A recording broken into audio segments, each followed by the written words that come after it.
Hey folks, this is Matt once again, and welcome back to another review. And this is of the 1998 film, The Replacement Killers. Now, The Replacement Killers, it's a flick that no one really talks about. In fact, I've never heard anyone talk about this film until, well, now. But this is a film I saw many years ago. I've had this DVD for a while and never got a chance to review it. But since few weeks ago, I reviewed some John Woo films that did star Chow Yun-fat. The Killer, which I enjoyed. Hard Boiled, which is amazing.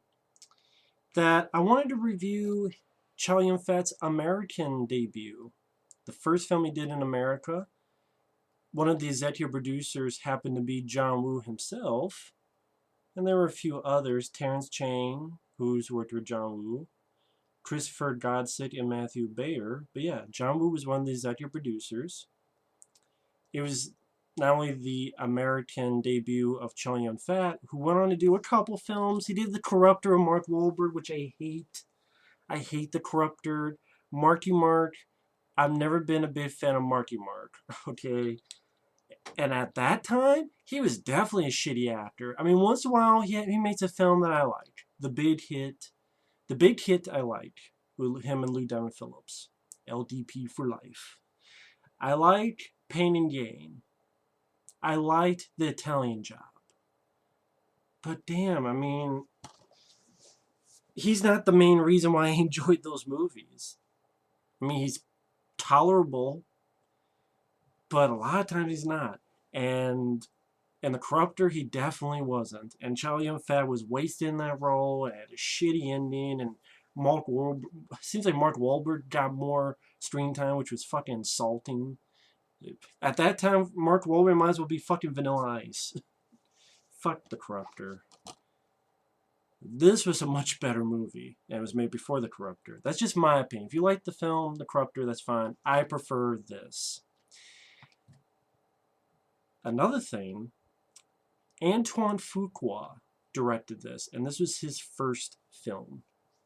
Now, if you don't know who the hell Antoine Fuqua is, a couple of films he directed a film called Bait after this with Jamie Foxx. I know a good friend of mine doesn't like the film. I do. I have fun with the role that Jamie Foxx played in that flick.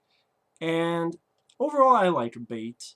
He did Training Day, which of course gained Denzel Washington an Oscar. And by the way, when I'm doing this, I know the Oscars came out. I know who won from the news, but I didn't watch it because I never watched the Oscars because just don't give a shit. But anyways, speaking of Oscars, yeah, Antoine Fuqua directed Training Day, which Denzel won an Oscar for. Of course, he directed Olympus Has Fallen, which I do like the film. I don't love the movie, but I like Olympus Has Fallen. Sequel doesn't interest me, but you know, I don't mind Olympus Has Fallen. Tears of the Sun, I reviewed with Bruce Willis. I enjoy that film. That's definitely one of my favorite Antoine Fuqua flicks. The Equalizer, which I did not care for, I thought was a bit overrated because I'm like, you know what? I would rather just watch John Wick. John Wick, I thought was a more interesting script. I thought it was a faster pace. I thought it had a more interesting story with its humor and how the hitman world paying things with gold coins and the hotel for hitmen and the Equalizer seemed like it had 3, 4 different endings, and then it had this woman that you thought was going to be main character, but then turned out it really wasn't because she was barely in the film. And Denzel wasn't bad, but it was tedious, it was slow, it was way too overlong, and for me, The Equalizer is overrated. I much prefer this film. This film, I thought went at a much faster pace. It's only an hour and 23 minutes. That's without the end credits. With it, an hour and 28 minutes. But again, without that, it's an hour and 23 minutes. The supporting cast, you got Mira Sorvino.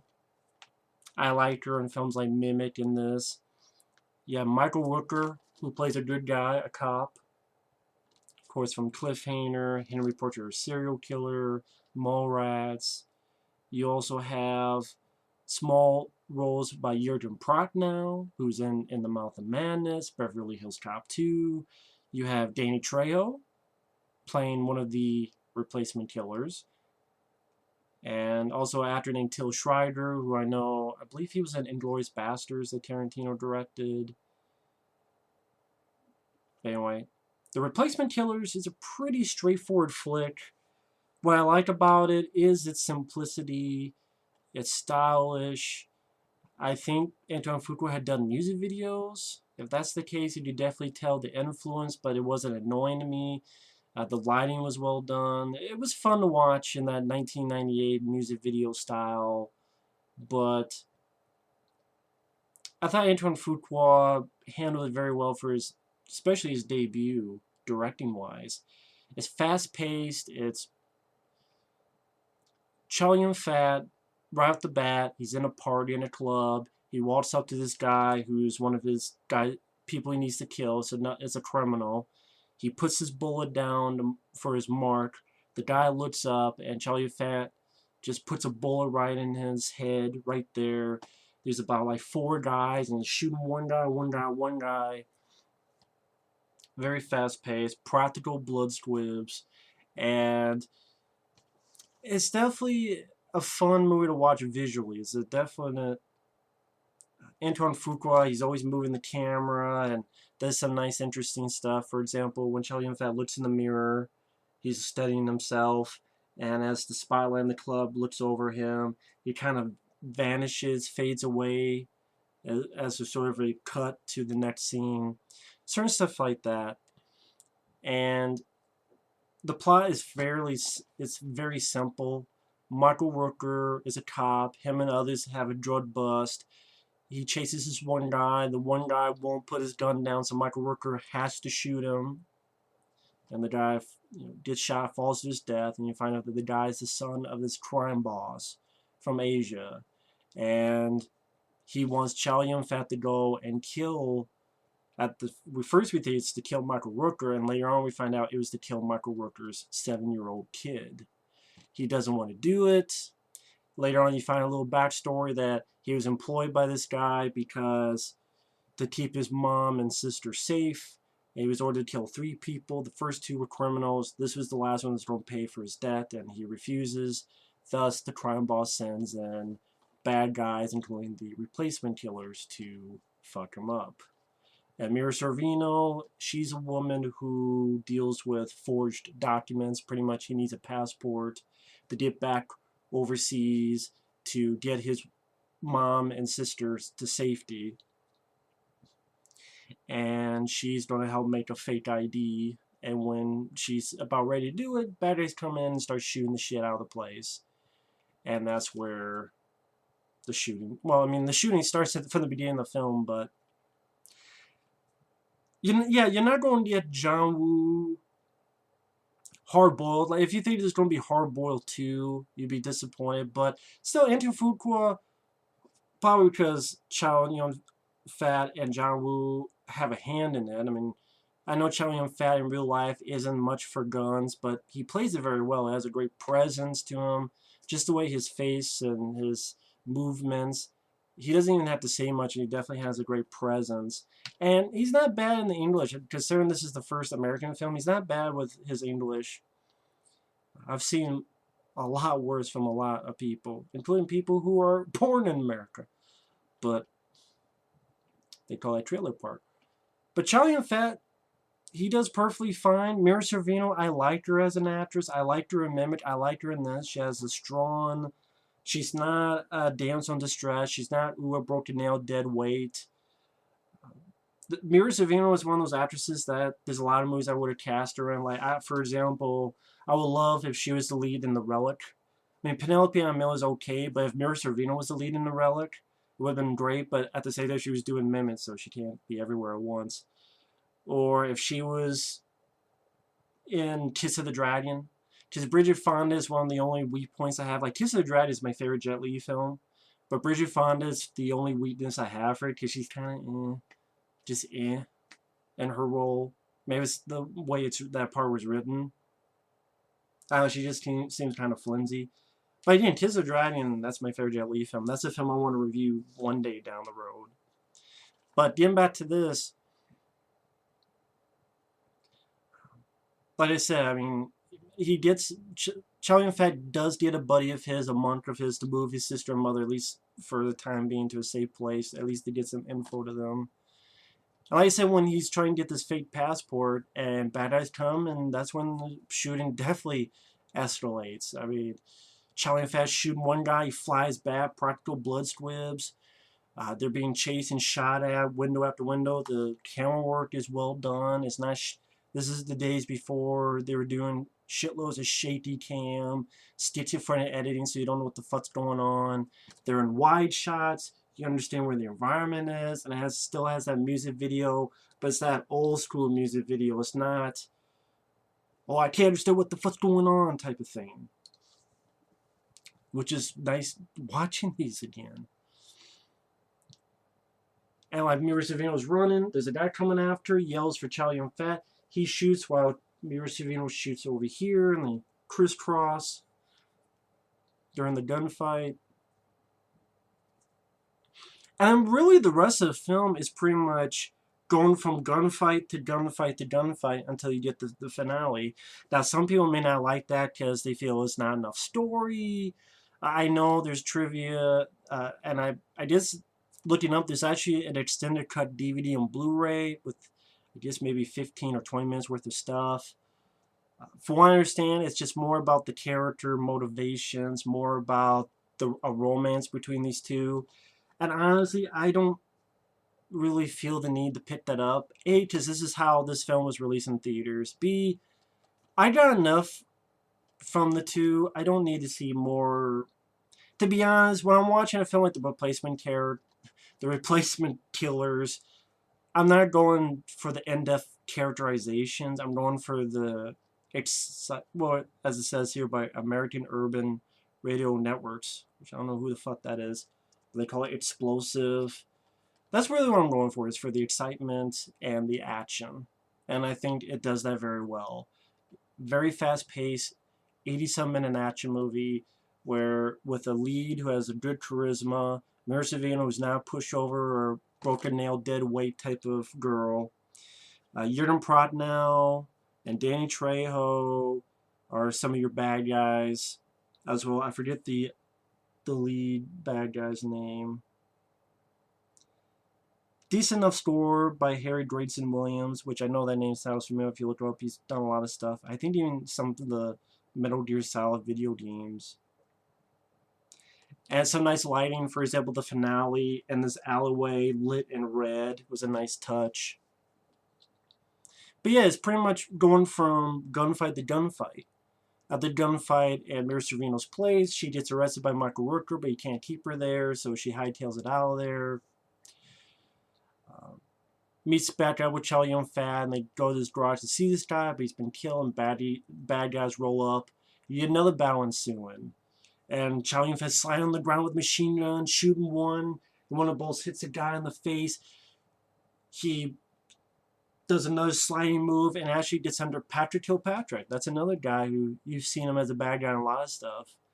And I believe Riot with Derry Daniels, Standards to Showdown, aka Standard Cop 2. He was, of course, the Sandman in the Van Damme film Death Warrant. He did shot by Chow Yun-fat, who slides between his legs with the machine gun. Then they get to this car, they're getting shot at in the car. He's driving backwards right through the whole damn garage, shooting. And it only stops a little bit to give a little bit of plot. For example, what's going on with Chow Yun-fat, that stuff I already said, that the bad guy had his mom and sister. He was told to kill 3 people. 2 were criminals. The 3rd was the cop's kid. Actually getting the picture for his fake passport. The replacement kills arrive. Till Schreider, Danny Trejo. Actually, I believe it's Till Schreider actually has a suitcase machine gun, sort of something out of Desperado. Although it's not a guitar case, this is a suitcase. And then you actually have a little battle in an arcade, which was fun. I mean, it was fun, A, because there's barely any arcades anymore, but it was nice to have a little gun battle in an arcade. Chow Yun-fat's running, and he slides under this van to escape. But the bad guys, they don't give a shit, and they shoot this woman who's in the van. And I like this moment, because this moment, a lot of films would pass this by, and even people who review this would pass this by, but it's a moment I liked, where Chow Yun-fat turns and then he realizes that this poor woman has been killed in the crossfire, and it wasn't his fault. But he sort of stops and pauses and tries to go, and Mira's like, no, come on. And then he has to reluctantly go. And again, moments like that, where you have body count, and I mean, hell, look at Hard Boiled. Look at the opening of that in the tea house. Look how many people, customers, get shot there. And don't get me wrong, Hard Boiled is, yes, I will put Hard Boiled above this. It just, Hard Boiled is one of the best action films. It's my favorite film from Hong Kong. It's fantastic. But it was nice to have at least that little bit of thing that, again, most people just pass by, but I like that Antoine Fuqua added that little moment of, oh my god, this innocent person got killed that he didn't know, but still. And the two killers, they don't give a shit. There's a cop car coming, they just shoot the shit out of it. They don't care. And again, Antoine Fuqua definitely is moving the camera throughout the entire film. Some people will be annoyed by that. I'm not, because it keeps the momentum going. It's definitely a fast-moving picture. A little bit more dialogue between Mira and Chow Yun-fat. Hey, you didn't want to kill a kid. Cool. You know, hey, welcome to the human race. There's nothing wrong with that. Pretty much they get guns to sort of stop these replacement killers, just they don't finish the job Chow Yun-fat didn't. Actually, Michael Rooker and his kid, or Michael Rooker took his kid to this cartoon festival, and Chow Yun-fat dives over and takes a bullet for them, and actually shoots one, boom, right in the head. One leads to another, and I like that Michael Rooker is not being an idiot. He realizes, yeah, they did save his son. And Chow Yun-fat has a badass ending where the bad guys are in the car. Again, it's in that alleyway that's lit in red, which I thought that was a cool choice for a look. Fits it well. I just Chow Yun-fat being a badass with two guns. Great reveal of the film, from these doors open for the bad guys to escape in their car / limo, and Chow Yun-fat's there. He just, these two guys just shoots one, shoots the other, just shooting the shit out of this car, gets on top. Here's another guy, and I believe it's the guy that from the Asian guy from Die Hard and Beautiful Little China, and he's in like 50 other movies in Rapid Fire. I could be wrong, but if it's not, I could have sworn it was him. But Chow Yun-fat does a dive roll and shoots him, shoots another guy. He gets on top of the car, and sort of what you see in the trailer, where he's pulling out a gun, and sort of the little ballet type of action sequence.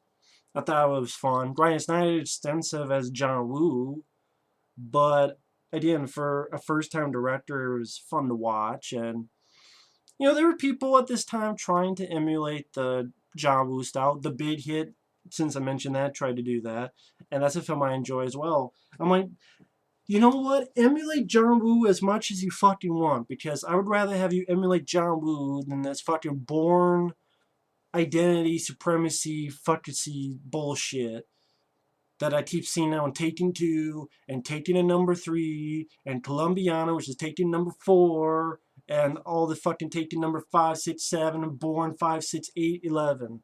I know there's another John Bourne, or John Bourne. Bourne, what the fuck his first name is.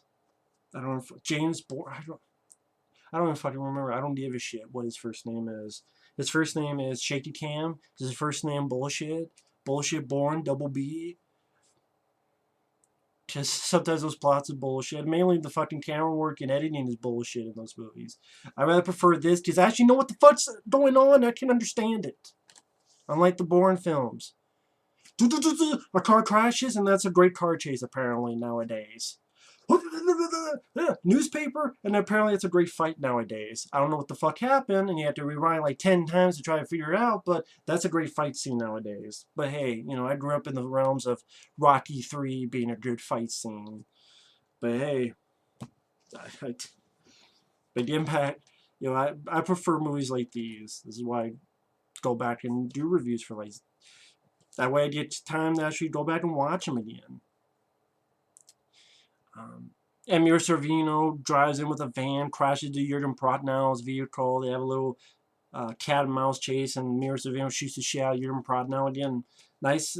I know it's sad to praise blood squibs, but it's such a rare thing to see nowadays because it fits with the reality of the situation. When someone gets shot, it is bloody, it is gross, it is nasty. That's how it would happen. It's not pop, pop, fizz, fizz. What a relief it is. There's nothing there. It's not, oh my god, look at the video game PS4 blood flowing out. Am I shooting fucking Left 4 Dead zombies? Or no, it's supposed to be a real person.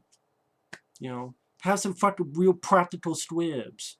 Take the money from the fucking catering budget or the CGI budget or whoever the fuck's budget and put it in there.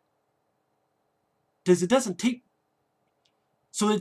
me out of the movie when someone gets shot and look like something, oh my god, am I playing this? Oh no, I'm supposed to be watching. I'm sorry, I thought I was playing a fucking video game on the PC or PS4. I miss that. I mean, sometimes the simple things work, and sometimes the simple things you miss. Is a movie bad just because it doesn't have that? No. But it's one of the building blocks, you know, that you have. I like these two people. They don't need a lot of character development. They have presence, or charisma, fast pace, plentiful action, well staged. I understand what's going on. Well directed by Antoine Fuqua. Has some nice lighting and visuals. Has a nice visual style. Whether it's maybe from his music video, fine. So did David Fincher when he did his films. And when Michael Bay, he can make a good movie. Like Bad Boys and Bad Boys 2. And I like The Island.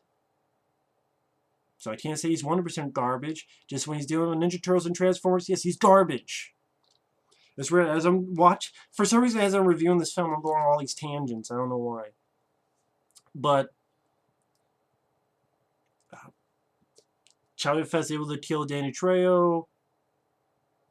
Chow Yun-fat has a one-on-one with the bad guy, shoots him in the head, and the guy falls into power lines, and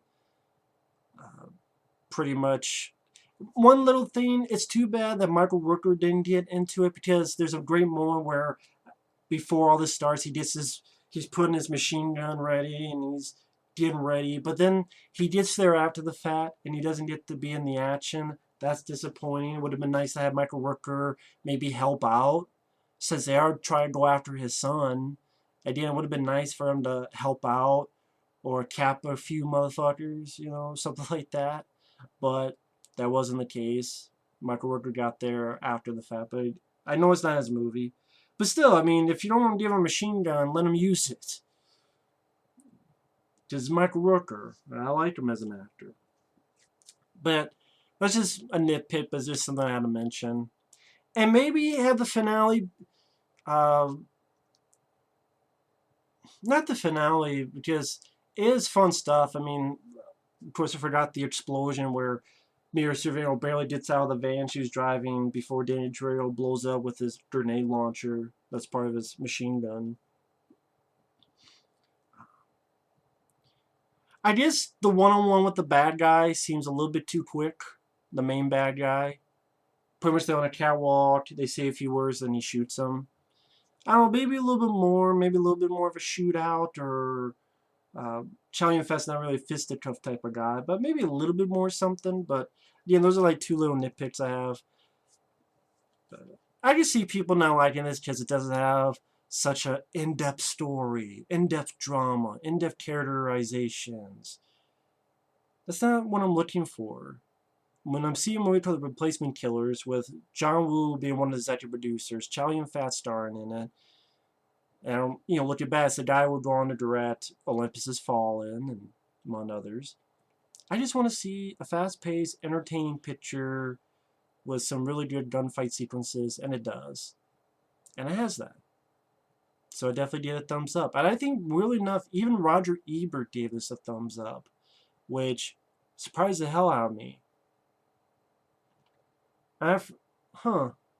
It says here that Antoine Fuqua actually directed the Coolio music video Gangsta's Paradise. Interesting. New York Times, a seamless fusion of Hong Kong action-adventure style and cool. I do see that. Oh yeah, I forgot Mira Sorvino won an Oscar for Mighty Aphrodite. I never saw that movie, but I've heard of it. By the way, the only thing on this DVD is a featurette from back in the day. I don't know if there's anything on the, what's it, the extended cut? I don't know if there's extra features. Maybe I'll pick up one day. But, you know, as for now, I'm fine with this. Although, I didn't realize this was full screen. I didn't notice it on my TV, but it says it's full screen, so who knows. But, if it's extended, maybe it's stuff that wasn't needed, and maybe I'll stick with this as well. So, either way, really enjoy this film. Wanted to review this because no one else reviews movies like this, and it's a shame. But, yeah, I think it's a bit underrated, considering it's a film that no one ever talks about. But either way, thanks for watching, take care, and we will see you later. Bye-bye.